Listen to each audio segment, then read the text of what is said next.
समाजातील काही व्यक्ती ते स्त्री असो किंवा पुरुष असो उतार वयात जाऊन पोहोचतात तरी देखील त्यांची जी काम वासनेची इच्छा असते ती अपूर्ण राहते, ती पूर्ण होत नाही। वयाच्या शेवटच्या टप्प्यात जाऊन पोहोचले तरी देखील काही महिला किंवा काही पुरुष असे आढळून येतात ज्यांची नजर अतिशय वासनांद असते आणि त्यांचे विचार देखील अतिशय घाणेरडे असतात। मित्रांनो, आजची ही जी घटना आहे ही देखील अशाच एका महिलेची आहे, ज्या महिलेचं वय आजच्या डेटला 60 वर्ष होते तरी देखील या महिलेला प्रचंड इच्छा होती, तीव्र इच्छा होती आणि या इच्छेमुळेच या महिलेने स्वतःचा देखील जीव गमावला आणि सोबतच तिच्या वयस्कर पतीचा देखील जीव गमावा लागला। तर अखेर या प्रकरणामध्ये नक्की काय घडले होते, ही महिला काय करत होती आणि दोन्ही म्हाताऱ्या पती पत्नींचा जीव नक्की कशामुळे गेला, संपूर्ण घटना सांगणार आहे। बस व्हिडिओ शेवटपर्यंत बघा। नमस्कार, स्वप्नील क्राईम टॉक्समध्ये आपले स्वागत आहे। आजच्या आपल्या सत्य घटनेची सुरुवात होते बिहारच्या पटना जिल्ह्यामधून। पटना जिल्ह्यामध्ये पाटलीपुत्र नावाचं एक पोलीस स्टेशन आहे आणि याच पोलीस स्टेशन अंतर्गत नेहरू नगर नावाचं एक ठिकाण आहे। पोलीस स्टेशनपासून 100 मीटर अंतरावरती रोड नंबर 2 सुजाता निवास बंगला आहे आणि या सुजाता निवास बंगल्यामध्येच राहणारी सुजाता देवी, वय वर्ष 60। सुजाताच्या पतीचे नाव NK श्रीवास्तव, ज्याचे वय आहे 65 वर्ष। म्हणजे हे दोघे पती पत्नी त्या बंगल्यामध्ये राहत होते। बंगला अतिशय आलिशान होता, 2 मजली बंगला होता। खालच्या मजल्यावरती त्यांनी भाडेकरू ठेवले होते, ते भाडेकरू खाली राहत असायचे आणि हे वयस्कर दाम्पत्य वरती राहत असायचे। यांच्यामध्ये सर्व काही ठीकठाक होतं, पैशांची अतिशय श्रीमंती होती। सुजाताचा पती जो होता NK श्रीवास्तव हा अगोदर शासकीय अधिकारी राहून गेलेला होता, जो की आता सेवा निवृत्त झाला होता। मात्र सुजाताचा जो पती होता NK श्रीवास्तव याला गंभीर आजार जडलेला होता। याला पॅरालिसिस सारखी एक बिमारी होती आणि या बिमारीमुळे तो चालू फिरू शकत नव्हता। सर्व काही त्याचं जागेवरतीच होतं, बेडवरती पडून राहत असायचा। त्याच्यासाठी जेवण वगैरे बनवण्याचं काम त्याची पत्नी सुजाताच करत असायची आणि त्याला कधी बाथरूमला वगैरे घेऊन जायचं असेल तर व्हीलचेअरवरती बसवायचं, बाथरूममध्ये घेऊन जायचं आणि पुन्हा त्याचं सर्व उरकल्यानंतर पुन्हा बेडवरती आणून टाकायचं। अशा प्रकारे जो वयस्कर व्यक्ती होता 65 वर्षीय NK श्रीवास्तव एकाच ठिकाणी पडून असायचा। मात्र जी सुजाता होती ही चालू फिरू शकत होती, इकडे तिकडे फेरफटका मारू शकत होती। सुजाता आणि NK श्रीवास्तव यांना 3 मुलं होते। तीनही मुलं अतिशय श्रीमंत होते। आपल्या आपल्या व्यवसायामध्ये त्यांनी चांगला पाय रोवलेला होता। एक मुलगा हैदराबाद येथे स्थायिक होता, तेथे त्याचा बिझनेस सेटल होता, सर्व काही ठीकठाक होतं।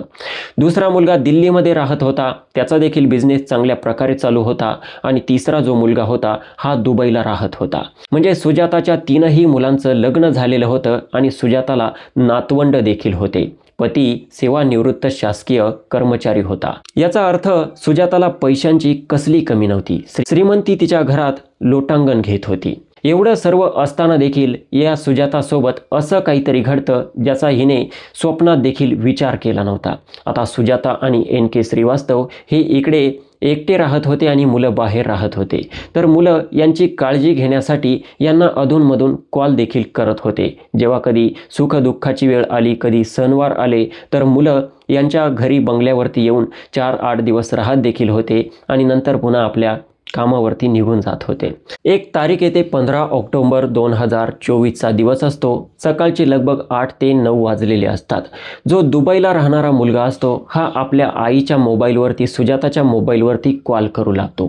तो कॉल करतो, सुजाता कॉल रिसीव करत नाही। मुलगा विचार करतो की आई कदाचित वडिलांची काळजी घेत असेल, त्यांना बाथरूममध्ये घेऊन गेली असेल, म्हणून मुलगा थांबून घेतो। पुन्हा 15 मिनिटांनी कॉल करतो तरी देखील आई कॉल रिसीव करत नाही। आता मुलगा वारंवार आईला कॉल करू लागतो, मात्र त्याची आई सुजाता ही कॉल रिसीव करत नव्हती। मुलगा आता वडिलांच्या मोबाईलवरती कॉल करून बघतो, मात्र वडिलांचा देखील कॉल हा लागतच नव्हता।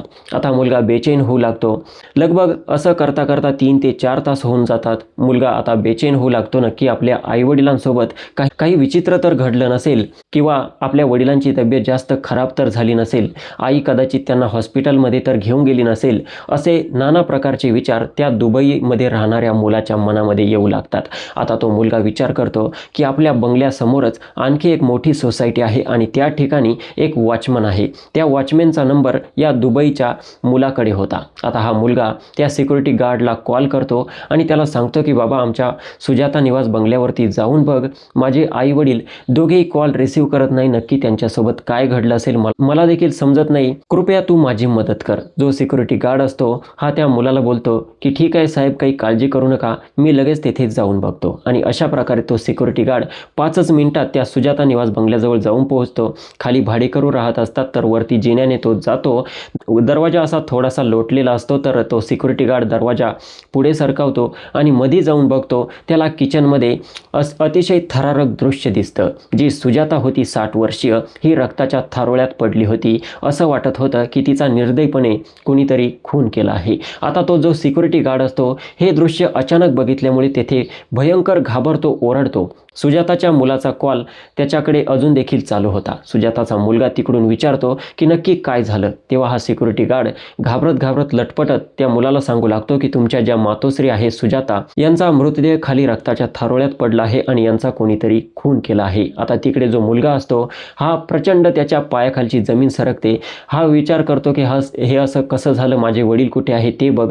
तर जो सिक्युरिटी गार्ड असतो हा बेडरूममध्ये जाऊन बघतो, ज्या ठिकाणी एन.के. श्रीवास्तव पडलेले असायचे त्या ठिकाणी जाऊन बघतो तर जे एन.के. श्रीवास्तव असतात यांचा देखील मृत्यू झालेला होता. यांच्या देखील अंगावरती असंख्य वार करण्यात आले होते आणि ते देखील या दुनियेला सोडून गेले होते. आता जेव्हा त्या मुलाला समजते, मुलगा प्रचंड रडू लागतो, ओरडू लागतो आणि जो सिक्युरिटी गार्ड होता याने देखील 2-2 मृतदेह एकाच वेळी बघितले होते. त्यामुळे त्याच्या तोंडातून देखील किंचाळी निघाली होती आणि त्याचे किंचाळी ऐकून जे खाली राहणारे भाडेकरू होते, हे भाडेकरू वगैरे शेजारी पाजारी सर्व धावत आले होते आणि सर्वांनी जेव्हा सुजाता निवास बंगल्यामधील जे दृश्य बघितलं, सर्व लोक हादरले. 100 मीटर अंतरावरती पोलीस स्टेशन होतं. पोलीस स्टेशनला संपर्क करण्यात आला. पोलीस घटनास्थळी दाखल झाले. आता सर्वात अगोदर त्या घराची पाहणी केल्या गेली आणि नंतर हे जे वयस्कर दाम्पत्य होतं 60-65 वर्षांचे बुजुर्ग, यांचे मृतदेह ताब्यात घेण्यात आले, पोस्टमॉर्टमसाठी पाठवण्यात आले. आता पोलिसांसमोर सर्वात मोठा प्रश्न होता की यांच्यासोबत असं क्रूर कृत्य नक्की केलं कोणी. आता यांचा पोस्टमॉर्टमसाठी पाठवण्यात आले. यांच्या मुलांना सूचना देण्यात आले. मुलं देखील घरी येऊन पोहोचले आणि त्यांनी त्यांच्या आईवडिलांचा अंतिम संस्कार देखील करून दिला. मात्र पोलिसांचं काम अजूनपर्यंत संपलं नव्हतं. पोलिसांना समजलं नव्हतं की यांचा खुनी नक्की कोण आहे. आता पोलीस आपली फॉरेन्सिक टीम त्या ठिकाणी घेऊन येतात.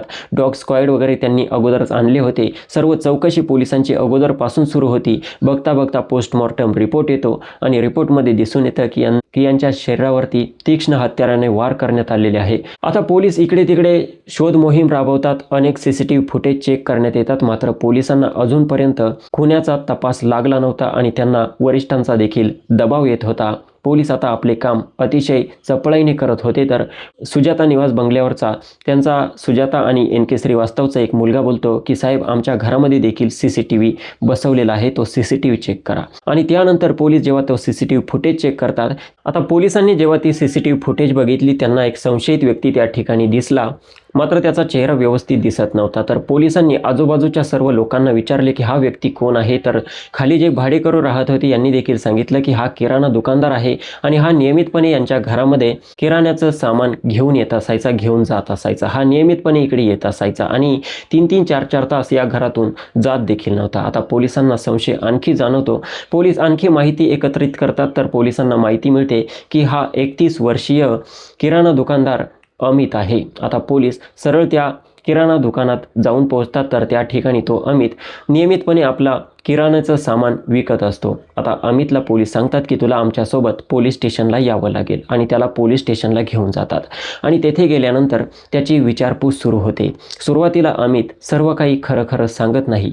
मात्र जेव्हा त्याला सक्ती दाखवण्यात येते तेव्हा हा अमित असं काहीतरी सत्य सांगतो जे सत्य ऐकून फक्त पोलीसच नाही तर तेथील संपूर्ण परिसर हादरून गेला होता. संपूर्ण परिसरच काय, सोशल मीडियाच्या माध्यमातून जेव्हा ही न्यूज व्हायरल झाली तेव्हा संपूर्ण देश हादरून गेला होता. तर नक्की या अमितने पोलिसांना काय सांगितले होते ते आता मी तुम्हाला सांगतो. पोलिसांचा संशय या अमितवरती यामुळे देखील आला होता की अमितच्या हाताला मोठी दुखापत झाली होती आणि त्याने त्या हाताला बँडेज पट्टी लावलेली होती. आता त्याला जेव्हा विचारण्यात आलं की हे बँडेज तू का लावलं, तुला कधी लागलं आणि सुजाता देवी यांना तू ओळखतो का, तेव्हा हा अमित लटपटू लागला होता आणि त्याने नंतर तुटून आपली सर्व कहाणी सांगण्यास सुरुवात केली होती. अमित सांगतो की ज्या सुजाता देवी होत्या या नियमितपणे माझ्या किराणा दुकानमध्ये येत असायच्या. त्यांना जे काही किराण्याचं सामान लागत असायचं त्या माझ्याकडून घेऊन जात असायच्या. मात्र पुढे चालून या सुजाता देवी माझ्यासोबत खूप वेळ बोलत बसत असायच्या, तासनतास माझ्यासोबत बोलत असायच्या. पुढे चालून आमच्या दोघांमध्ये चांगल्या प्रकारे मैत्री झाली. सुजाता यांचं वय 60 वर्ष होतं तर या किराणा दुकानदार अमितचं वय 31 वर्ष होतं. पुढे चालून ही सुजाता त्याच्यासोबत खूप जवळीक साधते आणि त्याला बोलते की हे बघ बेटा, आमच्या घरामध्ये आमच्या कुटुंबामध्ये माझा वयस्कर पती ज्याला पॅरालिसिस झाला आहे, एका जागेवरती पडून आहे, तो राहतो आणि मी राहते. मला माझ्या पतीला सोडून कुठेही जाता येत नाही. आता मी तुझ्याकडे किराणा घेण्यासाठी आले, तिकडे पतीला काही पाहिजे असेल तर तो तिकडेच ओरडत राहीन. त्यापेक्षा मला जे काही सामान पाहिजे असेल ते तूच माझ्या घरी घेऊन येशील का, त्याबद्दल मी तुला चांगले पैसे देखील देईन. आता जो अमित असतो हा विचार करतो की ठीक आहे, अशी देखील वयस्कर महिला आहे, हिची मदत करायला काय हरकत आहे, जशी की आपल्या आईच्याच वयात आहे. त्यानुसार हा अमित बोलतो ठीक आहे, काळजी करू नका.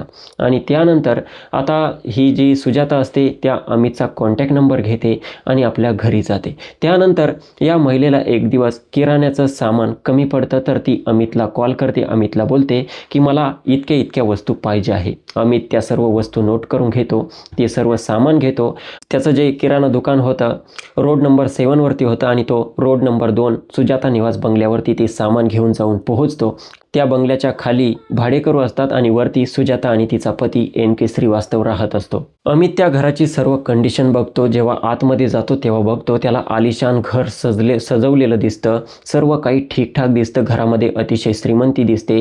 तो त्या वयस्कर व्यक्तीची देखील हालत बघतो. तो एकाच जागेवरती पडून होता, तो उठू शकत नव्हता, हलू शकत नव्हता, चालू शकत नव्हता. त्यानंतर जेव्हा तो सुजाताकडे जातो, सुजाताला तो एक किराणा देतो आणि सुजाता त्याला 500 रुपये देते. आता 500 रुपये जेव्हा हा अमित बघतो, अमित खूप खुश होतो, कारण अमितला थोड्याशा वेळाचे 15-20 मिनिटाचे 500 रुपये भेटले होते आणि अमित ते 500 रुपये घेऊन जाऊ लागतो. मात्र ही जी सुजाता असते ही बोलते की बेटा तू बस थोडा, लगेच कुठे चालला, चहा पी, नाश्ता कर आणि नंतर जा. अमित तेथे बसतो. त्यानंतर सुजाता त्याला चहा घेऊन येते, नंतर नाश्ता घेऊन येते आणि नाश्ता घेऊन आल्यानंतर ही सुजाता अगदी त्याच्या जवळच सोप्यावरती, तो जेथे बसलेला असतो अमित, त्याला अगदी चिटकून त्याच्या जवळ जाऊन बसते. आता अमित सुरुवातीला डगमगतो, मात्र तो विचार करतो की जाऊ द्या, वयस्कर महिला आहे तर बसली असेल. आणि त्यानंतर ही सुजाता त्याला विचारू लागते की बेटा तुझं लग्न झालं आहे का, तुझी पत्नी कशी दिसायला आहे, तुला किती मुलं आहे. आणि अशा चर्चा करता करता नंतर ही महिला जी असते 60 वर्षीय सुजाता, ही वेगळ्या देखील गोष्टी या अमित सोबत बोलू लागते. ती अमितला बोलते की तू तुझ्या पत्नीपासून खुश आहे का, तुमचं वैवाहिक आयुष्य कसं सुरू आहे वगैरे वगैरे अशा गोष्टी बोलते की ज्या मी आपल्याला ओपनपणे बोलू शकत नाही. आणि अशा प्रकारे अमित देखील तिला सांगू लागतो. आणि ही महिला नियमितपणे या अमितला अशा पद्धतीने बोलून घेत असायची, त्याला चहा नाश्ता देत असायची आणि नंतर त्याच्या अगदी खेटून तेथे बसत असायची सोप्यावरती आणि त्याच्यासोबत अगदी त्याच्या वैवाहिक आयुष्याबद्दल विचारत असायची. तुझी पत्नी तुझ्यापासून खुश आहे का, तू तुझ्या पत्नीपासून खुश आहे का. आणि नंतर बघता बघता हिने आपलं जे पुढचं पाऊल असतं ते टाकलं. तिने अमितला बोलली की तू जर ठरवलं तर माझ्यासोबत त्या सर्व गोष्टी करू शकतो, जे तुझी पत्नी तुला नकार देते त्या सर्व गोष्टी तू माझ्यासोबत करू शकतो. आता बाकी काय होतं, जो अमित असतो सुरुवातीला डगमगतो, घाबरतो, लटपटतो. तो पहिल्यांदा तर विचार करतो ही 60 वर्षीय वयस्कर महिला असं कसं बोलू शकते. मात्र त्यानंतर ही सुजाता जी असते हिच्याकडे पैशांची कसली कमी नसते, श्रीमंत महिला असते. तर ती अमितला बोलते की काळजी करू नको, याबद्दल मी तुला आणखी पैसे देईल. तू जर बोलला 5,000 रुपये देईल, तू बोलला 10 देईल, तू बोलला 15 देईल. कारण महिलेच्या घरामध्ये अतिशय श्रीमंती होती. आता अमित एवढे पैसे ऐकल्यानंतर लगेच त्या ठिकाणी तयार होतो. आणि त्यानंतर मित्रांनो 60 वर्षीय सुजाता या 31 वर्षीय अमितसोबत त्या ठिकाणी घाणेरडं आणि वाईट काम करू लागते. तिचा पती NK श्रीवास्तव हा एका बेडवरती पडून होता. अशा प्रकारे जेव्हा कधी या महिलेला किराणाचं सामान कमी यायचं तेव्हा तेव्हा ती अमितला बोलावून घ्यायची. अमित यायचा. दोघांमध्ये तेच वाईट आणि घाणेरडं काम सुरू व्हायचं. पुढे चालून जे आजूबाजूचे लोक होते हे देखील बघायचे की किराणा दुकानदार यांच्या घरात येतो. मात्र कोणी हा विचार करत नव्हतं की 60 वर्षीय महिलेसोबत याचे संबंध असतील. मात्र या संबंधाची कुणकुण सर्वात अगोदर सुजाताचा जो पती होता NK श्रीवास्तव याला लागली होती. कारण NK श्रीवास्तव बेडवरती पडून असायचा. त्याला साधं पाणी लागलं, काही लागलं तरी तो सुजाताला आवाज द्यायचा आणि सुजाता देखील जात असायची. मात्र सुजाताच्या आयुष्यामध्ये जेव्हापासून हा अमित नावाचा मुलगा आला, अमित जेव्हा यायचा तासनतास त्याच्यासोबत राहायची. 2 तास, 3 तास, 4 तास. आणि इकडे म्हाताऱ्याला काही गरज पडली, म्हातारा ओरडू जाम व्हायचा. मात्र सुजाता त्याला रिप्लाय करत नव्हती. वरून म्हाताऱ्याला ती शिव्या देखील देत होती. हा व्यक्ती स्वतःही नीट राहत नाही आणि मलाही राहू देत नाही, याची कायमचीच कटकट आहे. अशा प्रकारे ती त्या व्यक्तीला शिव्या द्यायची. आणि NK श्रीवास्तव हा तर तिचा पती होता, हा देखील तिला शिव्या देत असायचा. या व्यतिरिक्त तो काही करू शकत नव्हता. पुढे चालून या महिलेचा आणि त्या अमितचं इतकी जवळीक वाढत गेली, इतके यांचं कॉन्टॅक्ट होऊ लागले, इतके संबंध बनू लागले की म्हाताऱ्याला आता तो अमित आल्यानंतर कसं तरी व्हायला सुरुवात व्हायची. अमित त्याला दिसला की म्हातारा ओरडू लागायचा. सुजाता म्हाताऱ्याला शिव्या द्यायची. अशा प्रकारे तो दिवस देखील येतो. 15 ऑक्टोबर 2024ची पहाट असते. या सुजाताला आज अमितची आठवण येऊ लागते आणि पहाटेच ही अमितला कॉल करते आणि अमितला बोलते की मला तुझी आठवण येत आहे, तू लवकरच माझ्या घरी ये. अमित देखील सकाळी 6 वाजता या सुजाता निवास बंगल्यावरती येतो. त्यानंतर सुजाता त्याला तिच्या बेडरूममध्ये घेऊन जाते. दुसऱ्या बेडरूममध्ये तिचा पती NK श्रीवास्तव हा पडलेला असतो. आता NK श्रीवास्तवला समजते किराणा दुकानदार 31 वर्षांचा आला आहे आणि माझी पत्नी त्याला दुसऱ्या बेडरूममध्ये घेऊन गेली आहे. म्हातारा व्यक्ती असतो NK श्रीवास्तव, हा प्रचंड ओरडू लागतो. आपल्या पत्नीला आवाज देत असतो. मात्र त्याची पत्नी त्याला रिप्लाय देत नव्हती. जो NK श्रीवास्तव असतो हा त्या ठिकाणी हातपाय आपटू लागतो, उठण्याचा प्रयत्न करत असतो. त्याच्या अंगात जितकी काही ताकद असती ती सर्व ताकद ते पणाला लावत असायचा आणि उठायचा प्रयत्न करायचा. मात्र पुन्हा तो खाली पडायचा.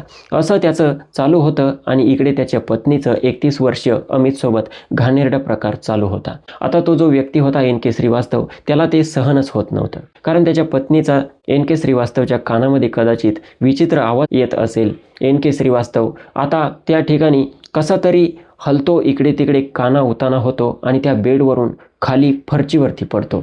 आणि जसा फरचीवरती पडतो त्याला भरपूर लागतं. मात्र त्याला दुःख इतकं झालेलं असतं की त्याला ते लागलेलं देखील समजत नाही. तो तसाच त्या हालतमध्ये सरकत असा फरचीवरून असा लोळत सरकत त्या बेडरूमपर्यंत जाऊन पोहोचतो, ज्या बेडरूममध्ये त्याची पत्नी आणि अमित होता. त्याच्या पत्नीचे ज्या बेडरूममधून आवाज येत होते. आता हा व्यक्ती जसा त्या बेडरूमच्या दरवाजापर्यंत जाऊन पोहोचतो आणि आपल्या डोळ्यांनी बघतो त्याची जी 60 वर्षीय पत्नी होती 31 वर्षीय तरुणासोबत अतिशय आपत्तीजनक अवस्थेमध्ये होती. आता NK श्रीवास्तव जेव्हा बघतात त्या ठिकाणी प्रचंड ओरडू लागतात. कारण ते उठू शकत नव्हते, चालू शकत नव्हते, फक्त बोलू शकत होते.